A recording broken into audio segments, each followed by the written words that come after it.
آقا نے ارشاد فرمایا اطلبوا العلم من المہد الی اللحد کہ ماں کی گود سے لے کر کے قبر میں جانے تک علم حاصل کرتے رہو۔ اور قرآن حکیم کہتا ہے فوق کل ذی علم علیم، ہر علم والے کے اوپر ایک علم والا ہے۔ کوئی آدمی یہ نہ سمجھے کہ میں نے بڑی کتابیں پڑھنی ہیں، کوئی یہ نہ سمجھے کہ مجھ جیسا تو دنیا کے اندر ہے ہی کوئی نہیں ہے، کوئی یہ نہ سمجھے کہ جتنا مجھے آتا ہے اتنا آتا ہی کسی کو نہیں، یہ بھی ایک طرح کا تکبر ہوتا ہے، بلکہ انسان کو ساری زندگی طالب علم بن کر کے علم حاصل کرنا چاہیے۔ تو میں یہ عرض کر رہا تھا، ضمنی طور پہ یہ بات آ گئی، حضرت خواجہ غریب نواز رحمۃ اللہ تعالی علیہ نے نیشا پور کا سفر کیا ہے، بخارا کا سفر کیا ہے، سمرقند کا سفر کیا ہے، بغداد شریف کا سفر کیا ہے، شام کا سفر کیا ہے، حجاز مقدس کا سفر کیا ہے، اور اس کے علاوہ دنیا کے بیشتر ممالک کا آپ نے سفر کیا ہے۔ اور ان اسفار کا جو واحد مقصد تھا وہ کیا تھا؟ کہیں لائبریری کے اندر کہیں محدثین سے ملاقات، کہیں مفسرین سے ملاقات، کہیں فقہاء اسلام سے ملاقات، اور کہیں پہ اولیاء کاملین کی بارگاہ کے اندر جا کر کے زانو ادب طے کرنا۔ یہ سارے کے سارے اسفار حضرت خواجہ غریب نواز کی سوانح حیات کے اندر آپ کو ملیں گے۔ اور پھر اس کے بعد آپ نے پیر و مرشد حضرت خواجہ عثمان ہارونی رحمۃ اللہ تعالی علیہ کی بارگاہ اقدس کے اندر حاضر ہوئے۔ اب یہاں پہ میں آپ سے یہ بات بھی عرض کروں، حضرت امام مالک رحمۃ اللہ تعالی علیہ فرماتے ہیں کہ جو بندہ تصوف حاصل کرے اور تصوف کے ساتھ وہ فقہ حاصل نہ کرے، یعنی وہ دین کی سمجھ اس کو نہ ہو، دین کا علم اس کے پاس نہ ہو، اور پھر وہ تصوف کے اندر قدم رکھ دے، اس کو نہ حلال کا پتہ ہے، نہ حرام کا پتہ، نہ جائز کا پتہ، نہ ناجائز کا پتہ، نہ مستحبات کا پتہ، نہ سنن کا پتہ، نہ مکروہات کا پتہ، اور نہ اس کے علاوہ عصیات کا پتہ۔ جب انہیں ان ساری چیزوں کا پتہ نہیں ہوتا اور پھر وہ تصوف کے اندر قدم رکھ دیتا ہے، تو آپ فرماتے ہیں کہ ایسا آدمی گمراہ ہو جاتا ہے اور دین سے بہک جاتا ہے، دین سے دور ہو جاتا ہے، وہ خود بھی دور ہوتا ہے، دوسروں کو بھی دور کر دیتا ہے۔ اور اسی طریقے سے یعنی وہ آدمی بالکل بے دین ہو جاتا ہے۔ اور اسی طریقے سے جو آدمی علم حاصل کرے لیکن علم حاصل کرنے کے بعد وہ تصوف کے اندر قدم نہ رکھے، اس کے اندر خدا کا خوف نہ ہو، اس کے اندر نبی پاک علیہ الصلوۃ والسلام کی سنت پھیلانے، اس کے اوپر عمل کرنے کا جذبہ نہ ہو، یعنی علم تو ہے لیکن وہ تصوف سے دور ہے، صفائے قلب سے دور ہے، اس کے دل کے اندر دنیا بھی بس رہی ہے، اور یہ ساری کی ساری چیزیں جو تصوف کے ذریعے دور ہوتی ہیں وہ تصوف سے دور ہے۔ اور عالم ہے، فرماتے ہیں اس طرح کا عالم بھی جو ہے وہ فسق و فجور کے اندر مبتلا ہو جاتا ہے، وہ بھی خدائے قدوس تک اس کی وصول نہیں، خدائے قدوس تک اس کی رسائی نہیں ہوتی ہے۔ آگے فرماتے ہیں کہ جو بندہ مومن عالم بھی بنتا ہے، تصوف بھی حاصل کرتا ہے، خدا تعالیٰ اسے اپنی معرفت عطا فرما دیتا ہے۔ حضرات گرامی، یہ میں اس لیے عرض کر رہا ہوں، آپ ذرا بزرگان دین کے سوانے دیکھیے۔ حضرت خواجہ غریب نواز رحمۃ اللہ تعالی علیہ یہ پیر گھرانے کے تھے، سید گھرانے کے تھے، وہ چاہتے تو اپنی گدی کے اوپر بیٹھ سکتے تھے، انہیں نیشا پور جانے کی ضرورت نہیں تھی، انہیں سمرقند جانے کی ضرورت نہیں تھی، انہیں بخارا جانے کی ضرورت نہیں تھی، انہیں بغداد جانے کی ضرورت نہیں تھی، انہیں شام جانے کی ضرورت نہیں تھی، لیکن یہ کون سا داعیہ ایسا ہے کہ خواجہ غریب نواز رحمۃ اللہ تعالی علیہ یہ اپنے گھر کے اندر نہیں بیٹھے ہیں، اپنے خاندان کے اندر نہیں بیٹھے ہیں، صرف تعویذ نویسی انہوں نے نہیں کی ہے، یہ ان علاقوں کا سفر کیا ہے۔ کس لیے سفر کیا ہے؟ اس لیے کہ تاکہ مصطفیٰ کریم علیہ السلام کی حدیث کا خزانہ میرے سینے کے اندر جمع ہو جائے، قرآن حکیم کی تفسیر کا خزانہ میرے سینے کے اندر جمع ہو جائے، تصوف کا خزانہ جمع ہو جائے۔ یہ سارے خزانے جب انہوں نے جمع کیے ہیں، اور سارے خزانے جمع کر لینے کے بعد آج تو حالت یہ ہے کہ کسی آدمی کو اگر چند کتابیں وہ پڑھ لیتا ہے، پھر اس کے بعد وہ کن کن لوگوں کو دعوت مبادرت دیتا ہے، یہ بھی کوئی ڈھکی چھپی بات نہیں ہے، بلکہ ایک جاہل ترین طبقہ ہے جسے غیر مقلد کہا جاتا ہے۔ نہ انہیں عربی عبارت آتی ہے، نہ انہیں کچھ سوجھ بوجھ ہے، نہ انہیں علم حدیث کا کچھ پتہ ہے، نہ اصول حدیث کا کچھ پتہ ہے، نہ اصول تفسیر کا کچھ پتہ ہے، نہ اصول فقہ کا کچھ پتہ ہے۔ 4-5 حدیثیں یاد کر لیتے ہیں، اور 4-5 حدیثیں یاد کرنے کے بعد کبھی امام اعظم کے خلاف، کبھی امام شافعی کے خلاف، کبھی امام احمد بن حنبل کے خلاف، کبھی حضرت امام مالک کے خلاف دریدہ دینی، کبھی غوث اعظم جیلانی کے خلاف بکواس، کبھی خواجہ غریب نواز کے خلاف بھونکنا، اور کبھی امام محمد رضا محدث بریلوی کی گستاخی و بے ادبی۔ یعنی یہ ان کا طور طریقہ ہے، لیکن یاد رکھیے جو جتنا بڑا جاہل ہوگا وہ پہلوں کے اوپر اور بڑوں کے اوپر، اسلاف کے اوپر کانوں کشنی کرے گا، لیکن جس آدمی کو جتنا زیادہ اللہ تعالیٰ علم عطا فرماتا ہے اور علم کے ساتھ ساتھ اس کا فضل بھی شامل حال ہوتا ہے، اس کے پاس جتنا زیادہ علم آتا ہے اللہ اس کے اندر انکساری اور عاجزی بھی زیادہ پیدا فرما دیتا ہے۔ اتنی زیادہ عاجزی اس کے اندر ہوتی ہے، انکساری ہوتی ہے۔ حضرات گرامی وقار، یہ خواجہ غریب نواز رحمۃ اللہ تعالیٰ نے اتنے علوم حاصل کر لینے کے بعد پھر یہ آپ نے پیر و مرشد کی بارگاہ میں گئے۔ ہم یہ عرض کرتے ہیں حضور والا ذرا پوچھے عالم تصورات کے اندر ذرا خواجہ غریب نواز کی بارگاہ میں یہ عرض تو کیجئے، حضور والا کس چیز کی کمی ہے؟ خاندانی وجاہت آپ کے پاس ہے، دولت و ثروت آپ کے پاس ہے، خاندان کو عزت کی نگاہ سے لوگ دیکھتے ہیں، اور اس کے باوجود اور پھر جہاں تک علم و فضل و کمال کی بات ہے تو اللہ نے آپ کو محدث بھی بنایا، مفسر بھی بنایا ہے، فقیہ بھی بنایا ہے، باعظمت بھی بنایا ہے، شان والا بھی بنایا ہے، اور سیاحت کے بعد آپ نے دنیا میں دیکھی ہے، لیکن اس کے باوجود آپ کو حضرت عثمان ہارونی رحمۃ اللہ تعالی علیہ کے پاس جانے کی کیا ضرورت ہے؟ تو پھر وہی حضرت امام مالک رحمۃ اللہ تعالی علیہ کا قول کہ من تفقہ ولم یتصوف، کہ جو آدمی فقہ تو حاصل کرے اور اس کے بعد وہ آدمی تصوف کی وادی کے اندر قدم نہ رکھے، تو آگے فرماتے ہیں کہ اس طرح کا آدمی جو ہے وہ فاسق ہو جاتا ہے۔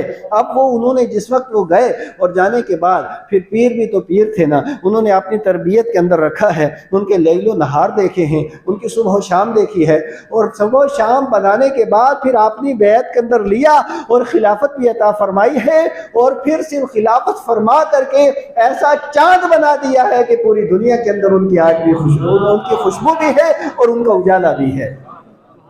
حضرات گرامی، میں یاد کروں حضرت خواجہ غریب نواز رحمۃ اللہ تعالی علیہ، اب آپ نے پیر و مرشد کی بارگاہ سے سیدھے گئے مدینہ منورہ، اور مدینہ منورہ جس وقت پہنچے نبی مکرم صلی اللہ تعالی علیہ وآلہ وسلم نے ان کی ڈیوٹی لگائی، اور وہ ڈیوٹی کیا تھی کہ اب تمہیں سیدھے جانا ہے اور جا کر کے اجمیر کے اندر اور ہندوستان کے اندر وہاں جا کر کے میرے مشن کو آگے بڑھانا ہے۔ حضرات گرامی، خواجہ غریب نواز مصطفیٰ کریم صلی اللہ تعالی علیہ وآلہ وسلم نے بشارت دے کر کے انہیں بھیجا۔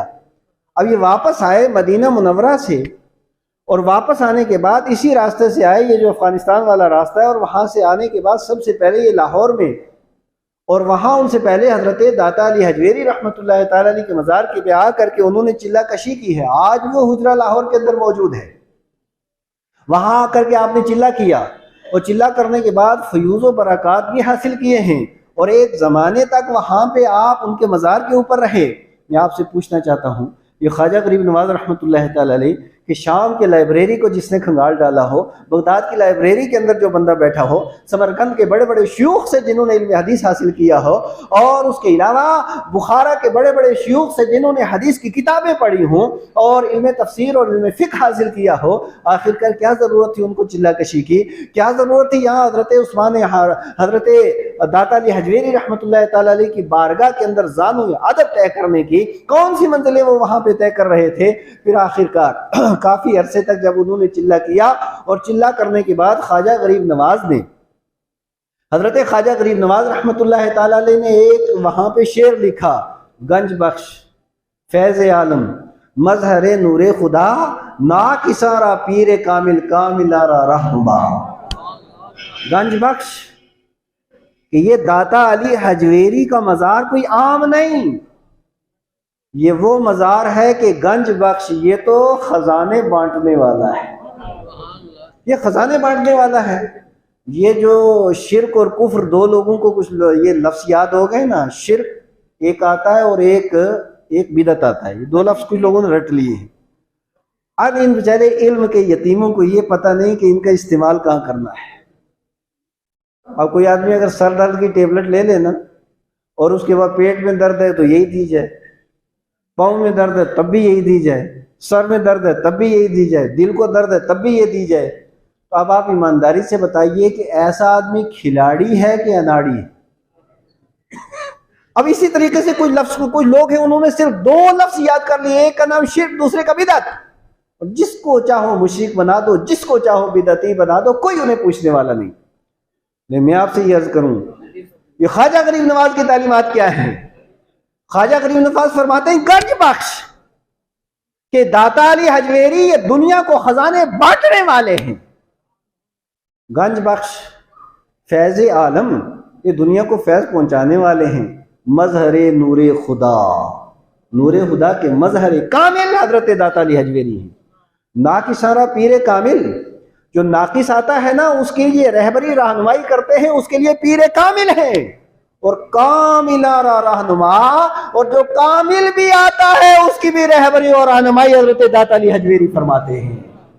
حضرات گرامی وقار، خواجہ غریب نواز رحمۃ اللہ تعالی علیہ ایک زمانے تک وہاں رہے، اور اس کے بعد پھر وہاں سے گئے اجمیر شریف۔ اجمیر شریف بہت زیادہ مخالفت ہوئی، آپ علماء کی زبانی تو سنتے آئے ہیں نا، کتنی زیادہ مخالفت ہوئی۔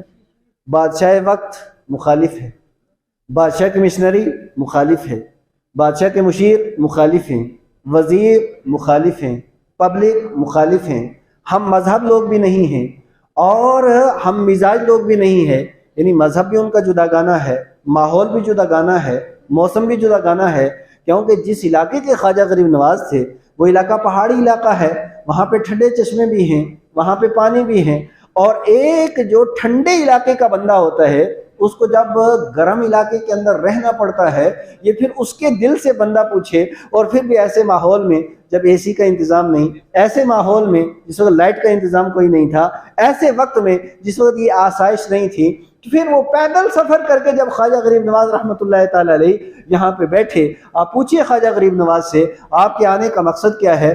دولت ہے گھر میں تھی، ثروت ہے گھر میں تھی، کیا آپ کو عہدے کی ضرورت ہے؟ تو آپ تو صاحب سجادہ اور صاحب سلسلہ پہلے سے ہیں، تو پھر خواجہ غریب نواز آپ یہاں پہ آئے کیوں؟ تو خواجہ غریب نواز کا ایک ہی جواب ہوگا، اس کفرستان کو چمنستان اسلام بنانے آیا۔ اور پھر حضرت خواجہ غریب نواز کی مساعی جمیلہ آپ کی تبلیغ کے ذریعے اور آپ کی جد و جہد اور محنت و مشقت کے ذریعے آخر وہ وقت بھی آیا کہ جب خواجہ غریب نواز نے ہندوستان کی دھرتی پہ ایک قدم رکھا تھا، خواجہ اکیلے تھے اور چند ایک ان کے مرید اور چند ایک ان کے خلفاء ان کے ساتھ تھے، لیکن جس وقت خواجہ غریب نواز رحمۃ اللہ تعالیٰ نے 45 سال تک مسلسل جد و جہد اور محنت و مشقت کر کے دین کی تبلیغ کی ہے، کہیں دلی کا سفر ہے، کہیں راجستھان کا ہے، کہیں ہندوستان کے مختلف علاقوں کا ہے، جب خواجہ غریب نواز رحمۃ اللہ تعالی علیہ کا وصال ہوا، ہندوستان کے اندر 1 کروڑ مسلمان اس وقت موجود تھے۔ حضرت خواجہ غریب نواز رحمۃ اللہ تعالی علیہ نے اتنی زیادہ محنت کی ہے، میں آپ سے یہ عرض کرتا چلوں کہ ان بزرگان دین کی زندگی کا مقصد، ان بزرگان دین کی، اب آج کل مجھے معاف کریں گے، آج کل جو پیر آتے ہیں ان کو پتہ ہی نہیں ہماری ڈیوٹی کیا ہے، اور جو لوگ بیعت ہوتے ہیں ان کو بھی پتہ نہیں ہم پیر سے مرید کیوں ہوتے ہیں، نہ پیر کو پتہ نہ مرید کو پتہ۔ وجہ یہ ہے کہ نہ پیر کو دین کا علم ہے نہ مرید کو دین کا علم ہے۔ یہ ایک ایسی کڑوی سچائی میں آپ کے سامنے رکھا ہوں، بہت سے لوگ مجھ سے ناراض رہتے ہیں، کوئی فرق میری ذات کے اوپر پڑنے والا نہیں، مجھے وہی کہنا ہے جو رب کا قرآن کہتا ہے، جو مصطفیٰ کی حدیث کہتی ہے۔ میں یہ عرض کر رہا ہوں، اس کی وجہ کیا ہے؟ آپ 100 جو مرید بنتے ہیں نا، جو لوگ جاتے ہیں باجیوں کے پیچھے اور جو لوگ جاتے ہیں کچھ جعلی قسم کے پیروں کے پیچھے، آپ ان کا انٹرویو لیجئے، جناب آپ پیر صاحب کو مانتے کیوں ہیں؟ تو ان کا جواب پتہ ہے کیا ہوگا؟ میں جواب بھی بتا دیتا ہوں، ہاں جی بس یہ میرا بچہ بیمار ہے نا، یہ ٹھیک ہو جائے۔ ہاں جی کیوں؟ آپ بس جی شادی ہو جائے۔ کیوں جی؟ بس تھوڑی دکان کا کام ہو جائے۔ کیوں جی؟ مکان کا کام ہو جائے۔ کیوں جی؟ آپ کیوں مرید ہیں؟ کیوں ان کے پیچھے جاتے ہیں؟ بس یہ تھوڑی بھینس ہے نا وہ دودھ دے دے۔ آپ کیوں مرید ہوتے ہیں جناب؟ بس تھوڑا مکان ہو جائے، تھوڑا پیسہ مل جائے۔ ہائے ہائے، پیری مریدی ان چیزوں کے لیے نہیں ہے، پیری مریدی ان چیزوں کے لیے نہیں۔ کیوں؟ یہ مکان دنیا ہے، یہ اولاد دنیا ہے، اور اس کے علاوہ یہ دولت و ثروت دنیا ہے، یہ مال مویشی ساری کی ساری دنیا ہے۔ اور میرے آقا فرماتے ہیں الدنیا جیفا و طالبوہا کلاب، کہ دنیا مردار ہے اور دنیا کے پیچھے جھپٹنے والے یہ تو کتے ہیں۔ اب کیا پیر کا یہ کام رہ گیا ہے کہ دوسرے کو گاڑی دلائے؟